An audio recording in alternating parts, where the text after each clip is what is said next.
Today, the unemployment rate fell to 5.3%, the lowest in 7 years, but it's a mixed picture. The Labor Department says 223,000 jobs were created in June, fairly healthy, but hourly wages were flat. And Anthony Mason reports the unemployment rate fell for the wrong reason.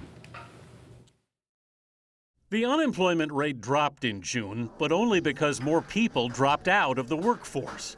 The so-called labor force participation rate is now at its worst level since 1977. 34-year-old Catherine Zaleski is trying to change that.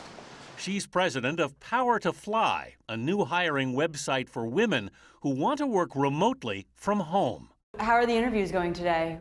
Zaleski and her co-founder, Milena Berry, have no office space. It's very much a brand built around placing more women on jobs. They and their 35 employees all work remotely themselves. The percentage of women in the workforce is going down in the U.S. because we're telling women that they need to be in the office all the time, and that's clearly not working. In 2000, nearly 59% of women 20 and older were employed, an all-time high. But since then, that ratio has fallen back to 55%. A lot of women I know, they disappear in their 30s because they physically cannot be in an office. Nearly 1,000 companies have posted job listings on Power to Fly, including Hearst, BuzzFeed, and The Washington Post, for positions in technology, marketing, sales, and customer service.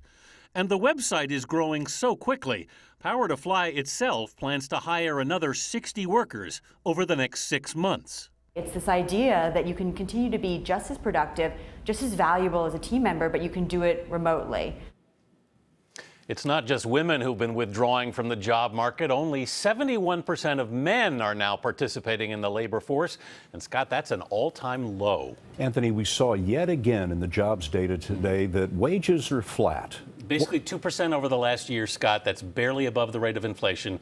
Economists keep saying we think this is going to happen. Wages are going to start to grow, but they haven't. Basically, employers won't raise wages until they have to get the workers they need, which suggests there's still slackness in the labor market. Anthony Mason. Thank you, Anthony.